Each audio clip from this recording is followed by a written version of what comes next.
آہستہ سب پیسے آئے نہیں، جدت آئی نہیں، مال آیا نہیں، عہدہ ملا نہیں، اور لوگ جدید ہوئے نہیں، تمیز ہی ختم ہو گئی ہے، خیال ہی نہیں رہا پردہ کس چیز کا نام ہے۔ وہ کسی فقیر نے کہا تھا میرا تو پوتا بازار سے ایک ٹافی لینے گیا تھا، چاکلیٹ لے کے آیا تھا،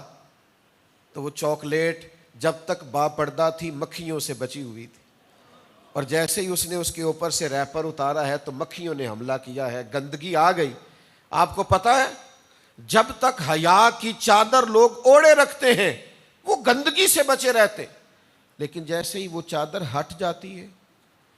میں اس لیے تنقید نہیں کر سکتا کہ جتنی بھی بیاہوں میں شادیوں میں لوگ موجود ہوتے ہیں وہ غیر تو نہیں ہیں، وہ ہمارے اپنے ہی ہیں، لیکن ہم سب تمیز بھول جائیں گے، سیلاب آ جائے گا گناہ کا۔ مجھ سے ناراض نہ ہونا، سیاںا آدمی ہے، سمجھدار ہے، پڑھا لکھا ہے، اس کے بالوں میں چاندی آ گئی ہے، لیکن اپنے موبائل سے اگر وہ واہیات ویڈیو کسی کو بھیجتا ہے تو مجھے بتانا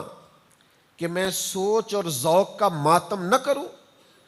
میں اس معاشرے کو معاشرہ کہوں یا انسانوں کا بے ہنگم ہجوم کہوں۔ کچھ لوگ کچھ ایسی گفتگو کر رہے ہوتے ہیں جو ان کی شخصیت سے میچ نہیں کر رہی ہوتی، ان کا قد بہت اونچا ہوتا ہے، ان کا سٹیٹس بہت بلند ہوتا ہے، ان سے بہت بزرگی والی بات کی توقع ہوتی ہے، لیکن وہ ایسی گفتگو کرتے ہیں۔ کرنا کیا ہے، کس طرف جانا ہے؟ میں چھوٹا سا خادم الدین کا، میرے پاس بڑی تعداد نوجوانوں کی آتی ہے، میں دن رات